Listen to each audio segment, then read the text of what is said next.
और मैं अभी आपको दिखाना चाहूँगा कि पंडाल किस तरह के होते हैं। बिस्तरा दिखाया, खाना कल दिखाया, और आज हम आपको दिखाएंगे कि पंडाल किस तरह के होते हैं और पंडाल में सोने की क्या व्यवस्था होती है। दिखाऊंगा कि बिस्तरे की क्या व्यवस्था है। देखिए, जो लोग अब यात्रा जो उनकी जो कंप्लीट यात्रा हो गई है, वो लोग यहाँ पे आ रहे हैं और वो अपनी इस पंक्ति में लग के, इस कतार में लग के यहाँ से उनको गद्दा प्राप्त होगा। आप देखिए, जागो रे हिंदू जागो, धाम हिंदू राष्ट्र बनाओ। इनके आपने देखा कि छाती पे जय बागेश्वर धाम हिंदू राष्ट्र बनाओ, और कुछ लोग तो हिंदू होकर भी विरोध में खड़े हो रहे हैं। ये देख के ये 10 दिन में विरोधी अपने आप चुप बैठ जाएंगे। उनकी तो ठटरी बनने वाली है जी। उनकी तो पुड़िया बन चुकी। नमस्कार, ट्रू भारत में आप सभी का बहुत बहुत स्वागत है। हमने कल आपको दिखाया कि किस तरीके से सनातन एकता यात्रा में भोजन की व्यवस्था होती है। चाहे 1 लाख लोग हों, चाहे 2 लाख हों, चाहे 3 हों, या 4 या 5 या 6 लाख लोग हों। आज हम आपको दिखाएंगे कि यहाँ सोने की यानी कि यहाँ बिस्तर से लेके सोने की क्या व्यवस्था होती है। आप देखिए, जो लोग यात्रा में से आ रहे हैं, अब वो उस लाइन में लग के अपने अपने हिस्से का जो गद्दा है वो यहाँ से प्राप्त करेंगे अपने नाम का, और फिर इनको शाम को कंबल दिया जाएगा या अभी इनको कंबल दिया जाएगा। वो इनसे कुछ लोगों से मैं जानूंगा कि सोने की क्या व्यवस्था होती है। माता जी, 1 मिनट के लिए बात करेंगे। बिस्तरा, अभी आप कहाँ से आई हैं यात्रा करके? अब हम यात्रा करके आए हैं उससे फरीदाबाद से। फरीदाबाद दशहरा ग्राउंड से। हाँ जी। अच्छा, ये बताइए, यहाँ जो गद्दे मिल रहे हैं आपको, ये गद्दे मिलने की व्यवस्था रोज होती है? रोज होती है। सोने में कोई समस्या? कोई समस्या नहीं, कंबल तक भी मिलते हैं। कंबल भी मिलता है? हाँ जी। और खाना भोजन सब मिलता है? सब भोजन खाना सब मिलता है। सब गुरु जी की कृपा से सब बहुत अच्छा हो रहा है। अच्छा, ये बताइए, किसकी कृपा है कि इतने सारे लाखों लोग फिर भी सब व्यवस्थाएं, खाने से लेके सोने तक की व्यवस्थाएं, इतनी कृपा? कोई भगदड़ नहीं, कोई कुछ नहीं? ये बालाजी की कृपा है। हाँ, और हमारे गुरुदेव महाराज की कृपा है, वीरेंद्र शास्त्री जी की जी, जिसकी वजह से ये सारा सनातन धर्म एकता की जुट में आ रहा है जी। हाँ। अच्छा, ये बताइए, इतने सारे लाखों लोग यात्रा में चल रहे हैं, कोई समस्या नहीं, कुछ नहीं, तो इसका उद्देश्य क्या? अब आप क्या चाहते हैं? आप हम लोग हिंदू राष्ट्र बनाना चाहते हैं। हिंदू राष्ट्र? हाँ जी। हाँ, हिंदू राष्ट्र बनाना चाहते हैं कि हिंदू एक हो जाए, हमारी अल्पसंख्य न हो हम। कुछ लोग कह रहे हैं कि खाली सड़क जाम कर दे रहे हैं धीरेन्द्र शास्त्री। सबकी अपनी अपनी सोच है। जो ये कह रहे हैं वो विरोधी है। हाँ, जो ये कह रहे हैं वो विरोधी है। हाँ जी। आप कहाँ से आई हैं? हम दिल्ली से, नांगलोई। नागलोई से आई हैं। 15 दिन की यात्रा में पूरा हाँ जी, रहेंगे? पूरा यात्रा में रहेंगे। हम वृंदावन तक जाएंगे। आज यहाँ पे यात्रा ठहरेगी, यहाँ पे आज रेस्ट करेंगे? हाँ जी, आज रेस्ट करेंगे। चलिए, बहुत अच्छा। दादा, सीताराम सीताराम। ये विरोधी तो नहीं, वो विरोध रहेंगे। ठीक है, इनकी कोई ताकत नहीं है। कह रहे कि खाली सड़क जाम कर रहे हैं, और क्या कौन हो से रहा कर है? रहा है? सामना होना कौन कर रहा है? इतनी बड़ी यात्रा वहाँ से चले पाए, यहाँ तक आएगी तो देखो, ये पूरे विदेश में झंडा लहर गया। यो पूरे विदेश में? विदेश में आ रही है, भगवा लहराएगा। दूसरे देश वाले भी नतमस्तक हो गए देख के इसको। अच्छा, क्या कहेंगे, सोने की क्या व्यवस्था है यहाँ? गद्दा सबको मिला? सबको सोने की व्यवस्था है, कंबल है, खाने की व्यवस्था बहुत बढ़िया, पानी की व्यवस्था हर तरह से। मतलब ऐसे ऐसे श्रद्धालु पड़े हैं जो बहुत बढ़िया बढ़िया सुविधा, रास्ते में खाने पीने की बहुत बढ़िया, बहुत।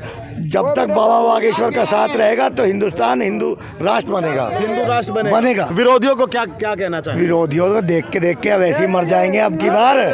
ये देख के ये 10 दिन में विरोधी अपने आप चुप बैठ जाएंगे। चुप बैठ जाएंगे। आप बताइए, आप तो युवा साथी है, क्या नाम है आपका? मेरा नाम है सत्यम कुमार पयासी। कहाँ से आए? इंदौर से। इंदौर से आए, मध्य प्रदेश से? हाँ। क्या कहना चाहेंगे, यात्रा किस लिए की जा रही है? ये यात्रा संगठित मतलब जो भी हिंदू समाज है उसको संगठित करने के लिए की जा रही है। हाँ। और जो भी मतलब जातिवाद है उसको ख़त्म करने की सोच रखते हुए आगे बढ़ रहे हैं। और मतलब जो बोलना चाहता है कि भैया ये यात्रा गलत है, तो वो आए सामने, पता चलेगा।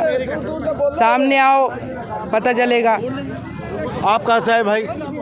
मैं आगरा से आया हूँ। आगरा से आए जी। आपके वहाँ तो जाएगी अभी यात्रा? हाँ जी, जाएगी। अभी वृंदावन लास्ट का दिन पहुँचेगी। हाँ। 16 तारीख को। तो आप यात्रा में ही है पहले दिन से? जी, मैं 7 तारीख को ही आया था, 9 बजे आ गया था सुबह। तो अब पूरे 10 दिन तक मेरी यात्रा रहेगी। क्या सोच कर आए? यही सोच के आए कि धर्म के लिए कुछ किया जाए, शरीर का कुछ लाभ लिया जाए, क्योंकि धर्म के लिए ही जन्म हुआ है। ये लोग भूल चुके हैं, माया में पड़ चुके हैं, इनको कुछ पता ही नहीं है। अगर परमार्थ के लिए जियोगे तो तुम्हारे पास किसी भी कोई चीज़ की कमी रहेगी ही नहीं। लेकिन आदमी भूल चुका है, अपने धर्म को भूल चुका है कि धर्म क्या चीज़ है। धर्म में इतनी शक्ति होती है, आप लोगों को तो दिख ही रही होगी। सरकार हमारे हेलीकॉप्टर में उड़ने वाला आदमी जो इतना दुख दर्द सहन कर रहा है लोगों के लिए, हिंदुओं के लिए, और कुछ लोग तो हिंदू होकर भी विरोध में खड़े हो रहे हैं। क्यों? क्योंकि वो सत्ता की रोटी सेकने के लिए बैठे हुए हैं। उनकी सत्ता खत्म हो गई, अब कुछ नहीं बचा उनके पास, इसलिए वो डर रहे हैं, अंदर से उनका डर निकल रहा है। और कुछ लोगों को तो ये भी नहीं पता है कि पदयात्रा का मतलब क्या है। जो मेंढक उछल रहे हैं ना, उनको ही बाहर निकालना है। वो अपनी मोहर लगा रहे हैं कि हम विरोधी हैं, हमारा काम तमाम करो। उनको ये नहीं पता है एक शेर और बैठा अभी जेल में,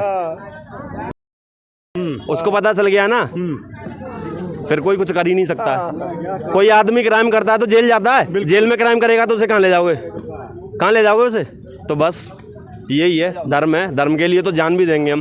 विरोधी जो विरोधी होते हैं दूसरे मजहबों के, वो सर करते हैं अपने मजहब के लिए, लेकिन हिंदू जो होता है, सच्चा जो धर्म होता है उसका, वो अपना सर धर्म के लिए, वो काटता नहीं है किसी के। तो लाखों लोग इस यात्रा में चल रहे हैं, जो सबसे एक जादुई बात है। और इसमें कोई हिंसा नहीं, कोई झड़प नहीं, सब प्रेम से चल रहे हैं। सबको गद्दा मिल रहा है, सबको भोजन मिल रहा है, सबको जगह मिल रही है। जो विरोधी है ना, जो नेता लोग हैं, इतना तो वो जीतने के बाद भी नहीं कर पाते हैं। वो बस अपना महल बनाते हैं, वो खुद अपना स्वार्थ देखते हैं, लेकिन फिर भी उनका पेट नहीं भरता है। जो दूसरों को देगा ना, उसको अपने लिए कुछ करने की आवश्यकता नहीं पड़ेगी। लेकिन कुछ विरोधी ये कहते हैं कि आज तक एक गांव तो हिंदू राष्ट्र बना नहीं, देश कैसे बन जाएगा? तो तुम लोग बनवाना चाहोगे तो बनेगा ना। तुम जैसे तो मेंढक उछलते रहते हैं, कहाँ से बन जाएगा? अब शेर ऐसा आया है जो बना के रहेगा, जो जगा दिए हिंदू। समझ में आ गया कि हमारा क्या चीज है? हम समझ रहे हैं ना, और समझेंगे, और धीरे धीरे समझ रहे हैं। देखा नहीं है रास्ते में क्या हो रहा है? बुलडोजर आ रही है, ऊपर से लोग फूल बरसा रहे हैं। इतना देखा कभी तक आज तक किसी ने? नहीं देखा ना। और देखते जाओ भी क्या है, अभी तो चिंगारी भी नहीं लगी है, अभी तो शुरुआत है, अभी देखते जाओ। अभी तो जिंदगी बहुत बड़ी है। अभी सरकार की कितनी उम्र है? अभी 27 साल की उम्र है, अभी पूरी जिंदगी डली है। अभी देखो तो सही, अभी तो पाकिस्तान भी बोलेगा कि पापा जी हमें बुला लो, ठीक है। अच्छा ये बताइए, अब ये यात्रा 1-2 दिन में उत्तर प्रदेश में एंट्री कर जाएगी, तो वहाँ पे क्या माहौल बनेगा इसका? क्योंकि वहाँ के भी सीएम एक महंत है, योगी आदित्यनाथ, तो तब क्या माहौल रहेगा? एक सन्यासी और 2 सन्यासी। वहाँ तो जी माहौल पूरा प्रेम में है, पूरा। आपको तो पता ही है, वृंदावन पहुँचने ही वाले हैं, बस धीरे धीरे जा ही रहे हैं। तो सब अपने ही है, कोई दिक्कत नहीं है। कुछ भूले बिछड़े हैं, उनसे हमें कुछ कहना नहीं है भाई। जैसे एक बात मानो, हमें अंधकार को मिटाना नहीं है, हमें वहाँ पर प्रकाश कर देना है। अंधकार स्वयं मिट जाएगा। जब सूर्यदेव उदय होते हैं तो अपने आप पता चल जाता है कि उजाला हो गया। तो हमें बुराई को मिटाना नहीं है, हमें अच्छाई को इतना बढ़ा देना है कि बुराई स्वयं मिट जाए। तो अपने धर्म का प्रचार करना है। साधु जी कहाँ से आए? मैं आया यूपी झांसी से, बुंदेलखंड से, बबीना से। ये बताइए, यात्रा में छोटे से लेके जवान, जवान से लेके बूढ़ा, सब वर्ग के व्यक्ति हैं। बिल्कुल है, इतना प्रेम देख लीजिए, प्रेम भी है। क्या दिखाना चाह रहे हैं? 3 साल पहले की बात आज जो तुम साकार कर रहे हो, हिंदू राष्ट्र बनाओ, जय बागेश्वर धाम हिंदू राष्ट्र बनाओ। इनके आपने देखा कि छाती पे जय बागेश्वर धाम हिंदू राष्ट्र बनाओ, तो आप भी मतलब हिंदू राष्ट्र की मांग के लिए समर्थन पूरा करते हैं? छाती पे लिखवा दिया था, उनमें कसर कह रहा है, इसी के लिए जीवन समर्पित है, इसी के लिए। देखिए 2 लड़के हैं, एक लेफ्टिनेंट कर्नल है, कर्नल जानते हैं आप जी, और एक वकील है। और क्या चाहिए? और क्या चाहिए जीवन? डुकरिया है, डुकरिया बस लेके मथुरा वृंदावन गई घूमने के लिए। कारण क्या है? अपनी बहू बिटिया अभी सुनी चल नहीं पाती थी, लेकिन ये दिखा दिया है बागेश्वर धाम ने कि रात के भी क्यों न चली जाए किसी की। बिल्कुल बिल्कुल, सुरक्षा का भाव बढ़ा है। और मैं आपको दिखाऊंगा कि बिस्तरे की क्या व्यवस्था है। देखिए, जो लोग अब यात्रा, जो उनकी जो कंप्लीट यात्रा हो गई है, वो लोग यहाँ पे आ रहे हैं और वो अपनी इस पंक्ति में लग के, इस कतार में लग के यहाँ से उनको गद्दा प्राप्त होगा। आप देखिए, ये गद्दे का सेक्टर है और हर व्यक्ति को, प्रत्येक व्यक्ति को यहाँ पे एक एक गद्दा दिया जाएगा और शाम में कंबल दिया जाएगा, या कंबल अभी इनके पास हो, और ऐसे इनके सोने की व्यवस्था होती है। और मैंने बताया कि कल मैंने आपको भोजन की व्यवस्था दिखाई कि कैसे 3 से 4 लाख लोगों के लिए भोजन की व्यवस्था होती है, और आज मैंने आपको बिस्तरे की दिखाई। और अब मैं आपको थोड़ा पंडाल दिखाना चाहूँगा। हमारे बड़े भाई कहाँ से आए हैं? सीकरी से ही है। अच्छा, सीकरी से ही है। हाँ। क्या नाम है आपका? अशोक कुमार बंसल नाम है हमारा। जी बंसल जी, ये बताइए यात्रा का क्या उद्देश्य है? भाई एकता, हिंदू एकता, हिंदू एकता। तो हिंदू एकता हुई पिछले कुछ वर्षों में कि हाँ, नहीं? जोड़ रहे हैं जी लोग, बहुत जोर से जोड़ रहे हैं गुरु जी से। इसकी आवश्यकता क्यों पड़ी? भाई उधर भी आदमी है ना जो परेशान करते हैं। ऐसा हुआ है? नहीं होता ही है जी, पीछे हुआ था। बस भगवान से ही दुआ करते हैं सब एकता बनी रहे, सब एकता बनी रहे। आप क्या चाहते हैं? हिंदू एकता, हिंदू एकता बने। हाँ, हिंदू राष्ट्र बने हाँ। और हमारा हिंदुस्तान हिंदुओं के लिए हो। उन लोगों को क्या कहना चाहेंगे जो ओबीसी, जनरल, एससी में बांटते हैं हम लोगों को? नहीं नहीं, उनकी तो ठटरी बनने वाली है जी। उनकी तो पुड़िया बन चुकी जी। अब सब एक हैं, इसमें कोई जात पात नहीं है, कोई कुछ नहीं है, सिर्फ हिंदू है। पूरी सड़क एकदम भगवा हो रही है। मैं आ रहा हूँ पीछे हाईवे से। अभी तो पूरी और भी बढ़ेगी। हाँ, अभी तो भीड़ और बढ़ेगी, जैसे जैसे महाराज जी चलते जाएंगे ऐसे ऐसे भीड़ जुड़ती जा रही है और ये जुड़ता रहेगा। वृंदावन में मेरे हिसाब से कम 10 लाख आदमी पहुंचेगा। 10 लाख आदमी 10 लाख, पहुंचेगा। हाँ। क्योंकि 2.5-3 लाख आदमी हो चुका है अभी 2 दिन हुए यात्रा को, 2.5-3 लाख आदमी हो चुका है। वृंदावन पहुंचते पहुंचते 10 लाख आदमी पहुंचेगा। तो वहाँ पे भी 10 लाख आदमियों का मैनेजमेंट, व्यवस्थाएं सब बन जाएंगी। सब, क्योंकि मैं सब बरसों आगे से देख रहा हूँ, सब चीज बन रही है। सब बालाजी की कृपा है, सबका होगा। लाखों लोग खाना खा ले रहे हैं, लाखों लोग सो रहे हैं, सड़क पे चल रहे हैं, सब आप देख रहे हो सभी की व्यवस्था हो रही है, सब कोई दुखी नहीं है इस यात्रा में। चलिए ठीक है, धन्यवाद। और मैं अभी आपको दिखाना चाहूँगा कि पंडाल किस तरह के होते हैं। बिस्तरा दिखाया, खाना कल दिखाया, और आज हम आपको दिखाएंगे कि पंडाल किस तरह के होते हैं और पंडाल में सोने की क्या व्यवस्था होती है। आपको मेरे पीछे दिखाई दे रहा होगा कि पूरा भगवा में है, और ये भगवा में कोई मंदिर या किसी मंदिर का प्रांगण नहीं, ये वो जगह है जहाँ पे आज तीसरे दिन की यात्रा का स्टे होगा, जहाँ पे आज यात्रा का ठहराव है। ये वो स्टे, और फिर यात्रा यहाँ से आगे बढ़ेगी। कुछ लोग देखिए आराम कर रहे हैं। चाचा, ये बताइए बिस्तरा मिलने में कोई समस्या तो नहीं होती? कोई दिक्कत नहीं होती है। आपसे बात करें, आप बताइए क्या नाम है आपका? हमारा नाम पंडित शरद शुक्ला शास्त्री है, लेकिन आप चैनल बता दीजिए, हम वीडियो देखेंगे। हमारा चैनल का नाम ट्रू भारत है।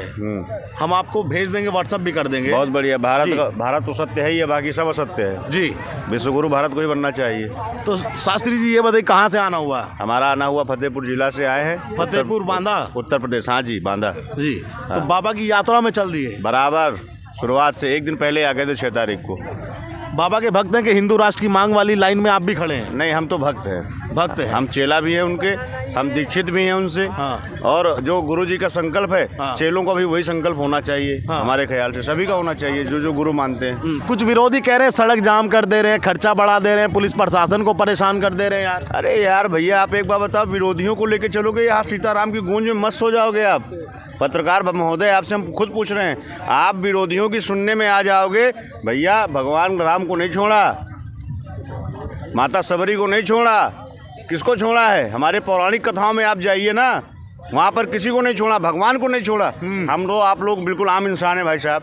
आपके चैनल के माध्यम से हम एक संदेश जारी करना चाहते हैं, क्योंकि यहाँ पर स्पेस जो हमने देखा है यहाँ पर आके बड़ा ही कम समझ में आ रहा है। इससे पहले पिछला जो स्टाफ था हम लोगों का, वहाँ फरीदाबाद वाला स्टाफ ग्राउंड में, ग्राउंड दशहरा मैदान, वहाँ बहुत सारा स्पेस था लोगों में। हाँ। तो वहाँ पे समस्या कुछ, हालांकि भीड़ तो भैया जहाँ जाओगे वहाँ भीड़ तो होती हाँ, है। लेकिन हम एक मैसेज देना चाहेंगे आपके इस ट्रू भारत के माध्यम से। भैया, सभी भक्तों को पहले तो हमारा सीताराम, दूसरी बात जो सबसे महत्वपूर्ण आ रही है दिमाग में हमारे, भैया गुरु सूर्य के समान होते हैं।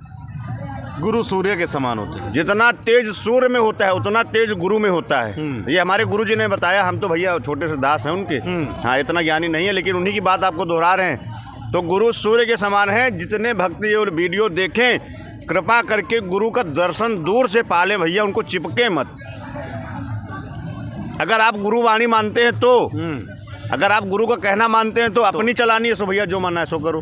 अच्छा, तो ये गद्दा जैसे अब आपको मिला, अब आप इसको सुबह कल वापस कर देंगे? बिल्कुल महाराज। अच्छा, हम तो इसी अगले दिन फिर मिल जाता है? फिर मिल जाता है। सारी व्यवस्था, भोजन भंडारा जगह जगह पे, और लोगों को इतना प्रेम मिल रहा है भारत हिंदू राष्ट्र में कि औरतें, माताएं, बहनें, छोटे छोटे बच्चे रोड में खड़े होकर जय सीताराम बोल रहे हैं। पहली बार ये दिव्य भव्य नज़ारा आपके चैनल के माध्यम से बताना चाहेंगे। जो हिंदू घर में भी हैं वो भैया अगली पद यात्रा गुरुजी की जहां हो, पहुंचना जरूर। जागो रे हिंदू, जागो। सीताराम भैया। और कुछ अच्छा, योगी जी के अभी राज्य में इसकी एंट्री भैया होने माफ वाली है। करिएगा, हमारी खुद की पार्टी बजरंगबली की राजनीति से कोई मतलब नहीं है। नहीं, हम कह रहे हैं कि योगी जी भी एक महंत है, एक संत हैं। बिल्कुल। तो क्या उत्तर प्रदेश में यात्रा का पूरा रंग एकदम बदल जाएगा, एकदम भगवा कहना मुश्किल है भैया, राजनीति से जुड़ी कोई बात नहीं करेंगे, क्योंकि हमारे गुरुजी भी राजनीति से बड़ा दूर रहते हैं। राजनीति वाले बड़ा राजनीति वाले भक्ति को और राजनीति को मिला के खिचड़ी बना देते हैं और उससे बड़ा दूर रहना चाह रहे हैं, क्योंकि जो भजन मस्ती में है, मेरा मन लागो यार फकीरी में, है ना, ऐसे में आ जाओ। क्या यार, क्या व्यवस्था है, देख लो, सभी हिंदू बिल्कुल एक ललक में चल रहे हैं। कोई ऐसा, एक तो भैया मिले हमको आंध्र प्रदेश की महिला, 2 छोटे छोटे बच्चे लिए, एक पति लिए, और पूरे सहोदरता के साथ, पूरे संस्कार के साथ वो लोग यात्रा में शामिल हैं। चलिए ठीक।